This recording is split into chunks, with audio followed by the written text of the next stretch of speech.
Tell Australia about the politician who might be the next governor of California who doesn't like being asked really easy questions. She's so wonderful. She's a gift. Honestly, sometimes you got to love the Democrats because they put themselves into a beautiful Christmas box with all the lovely wrapping, and they put a nice bow on it, and they deliver themselves to us right on the front doorsteps. This woman is spectacular. I pray, please, God, let her win. Please let us have her for another 4 years. She's not my problem. She's going to be the California's problem, but that's, we'll cross that bridge. Her name is Katie Porter. She's a nightmare. She's everything you picture when you picture a leftist. And there are a lot of interviews now, okay, because I'm becoming an expert on Katie Porter slowly but surely. I didn't really know her very well before the past 24 hours. But there's a lot of interviews where she gets very snappy. She's got an anger management problem, Paul, which makes her really interesting. So she sits down with this journalist from CBS News in California who's doing one of those, pieces where you got 10 candidates and you ask them all the same 5 questions, and then you splice and dice it and you present it to the audience, giving them the chance to say like, oh, I like that guy's answer on that one, or I liked her answer on the other one. This is not like new journalism. This is a tried and tested form of trying to differentiate candidates. They're in the midst of the Democrat primary, and she gets to Katie Porter, who is the leader. She looks like she's going to win. She's far ahead in the polls. And she's a far left progressive. I mean, of course, California, right on brand. But you just said you don't need those Trump voters. Well, you asked me if I needed them to win. So you don't think I feel like this is unnecessarily argumentative. What is your question? I don't want to keep doing this. I'm going to call it. Okay. Thank you. You're not going to do the interview with us? Nope, not like this. I'm not. Not with 7 follow-ups to every single question you ask. Every other candidate has answered. I don't care. I am an investigative reporter. I have never reporter. had to do this before, ever. You've never had to have a conversation with to end a an reporter? interview. It's like the interviewer slipped into Latin. Like, what do you mean? What are you talking about? Like, what am I going to do? What? Nothing. What do you mean? And the reporter, who's just, I love the reporter because she pretends she's just asking questions, but she is mildly antagonistic. She got some sass, and I love it. I love some sass. She does. So it's like the unspoken thing. She gets to pretend that she's just asking questions, but she is poking her, which you can. I'm sorry, but I just love this clip so much. My team was like, oh, no, we should shorten it. It's like too long. I'm like, what are you, crazy? I'm like, let the whole thing play. Let the whole 3.5 minutes play out. Because you got to see how the reporter's like, everybody else has answered these questions. You can't answer a question about what you're going to do to appeal to 40%. Well, and then Katie Porter just blows. She can't handle it anymore. She's got the whole body language there like, I'm done. And you're like, oh, run. She knows she should keep it together because she's on camera, and she knows that this is like her campaign slipping away as she can't control her anger. And then the little needler just keeps being like totally like, you're not going to answer the question. Everybody else has answered. Everybody else. Everyone's answered them but you. You can't answer questions. She's like, this has never happened before. She's like, you've never been asked questions before. One-upsmanship to the point where Katie Porter realizes she cannot walk away. And it ends in disaster, ruination, and despair, which is why we all love it so much. But now we're starting to get all these old Katie Porter clips. Like now I feel like all these deep throats are sending me unearthed clips of her. I just got one before I came on of her doing like a taped interview with somebody, and a staffer makes the mistake of walking behind her in the hit. Dying prematurely to air pollution and other problems, and the state could lose. Get out of shot. Okay, you also were in my shot before that. Stay out of my shot. Sorry. Get out of my shot. What I find incredible as well is that, look, I mean, if there's anything serious about this, in the confrontation there, this politician is like, well, I came here for a good experience. And it's like, aha. They think built into the model, because it's built into the model, that if they are of the good team, then they will be given the appearance of an interview, as opposed to the bad team where, of course, they pretend it's a prosecution. Welcome to the relationship between most of the media and the team they prefer, being the left. Yes. That was my first thought as I watched this, which was any conservative in the land would be able to handle this with ease. Most conservatives are watching it like, what's the problem? Why is she getting so upset? This is not antagonistic. You know, what's happening? Because that's a day ending in Y for any Republican. Like, of course, the media is going to antagonize you and ask nasty questions that are irritating.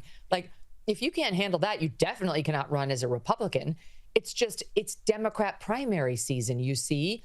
And that's this weird time of year when journalists start acting like real journalists who ask tough questions even of Dems.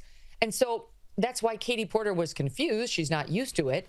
And the reporter actually showed some spine. Now, I don't know this particular gal and whether she's always like this, but something tells me she probably wouldn't have been quite as antagonistic if this were Katie Porter versus a Trump acolyte. I don't know. I could be wrong, but it's true of most of the media. They would have been more aggressive with the Republican.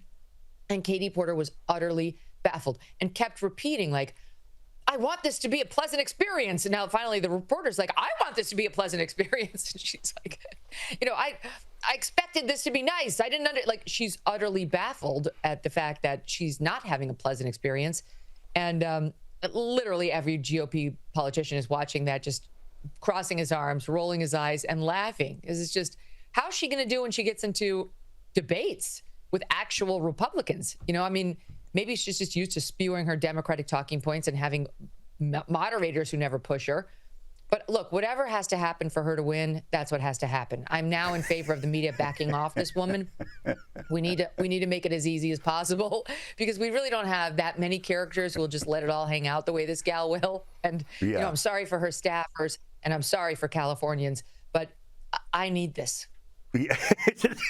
Clear the field. Coronation. That's what we want for the next 4 years. Not for the people of California, but for those of us that are watching on. It needs to be pleasant for me, Paul. That's who it needs to be pleasant for me.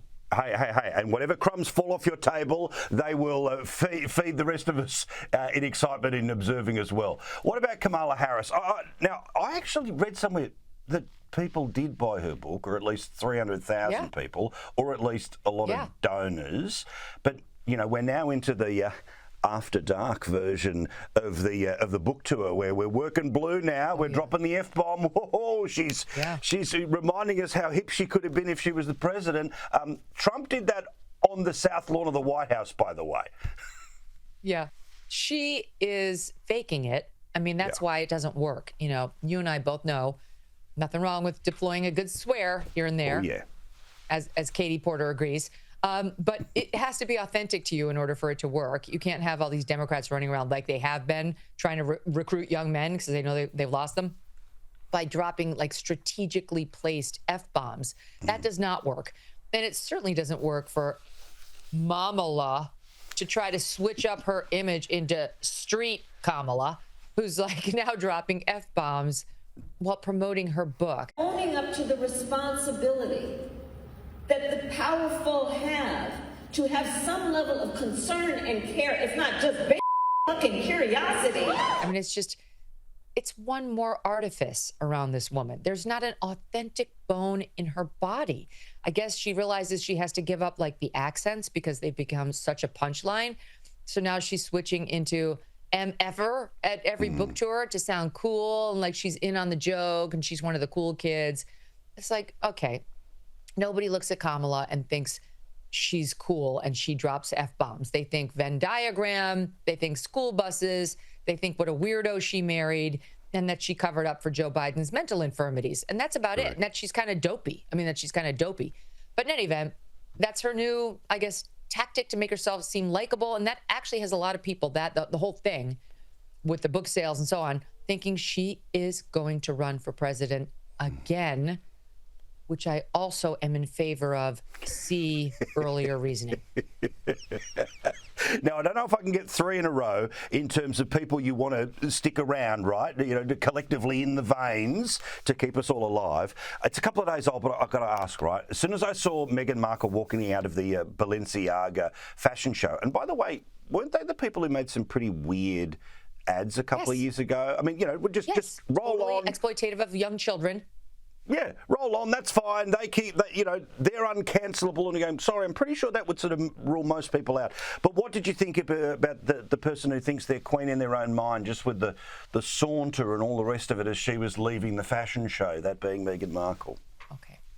The reason Giselle is because she will walk out of the Balenciaga fashion show and you will not be able to tell at all how hard she's trying. It's effortless. She's Giselle. Same with Cindy Crawford. Linda Evangelista. I'm going through the 90s supermodels because these modern day influencers are painful. But I will say, same thing for like a Kendall Jenner. She walks out and you don't see her trying so hard. Now, the sisters of Kendall Jenner, you do. But these supermodels of today make it look effortless, and that's why your eyes are glued to them and you're just admiring their beautiful form and their beautiful fashion. And you're like, oh, hashtag goals. It doesn't work for you to shoulders back, breasts out, headlights going, head up, and try to look as bitchy as possible. And stride. That is what the kids call a sweaty try hard. It's obvious. I can see you're trying. I feel uncomfortable. I have kind of secondhand embarrassment for you. If you can't pull it off naturally, please don't try. Please just walk out like a normal person would walk. Otherwise, everything about you, as per usual with this gal, is alienating.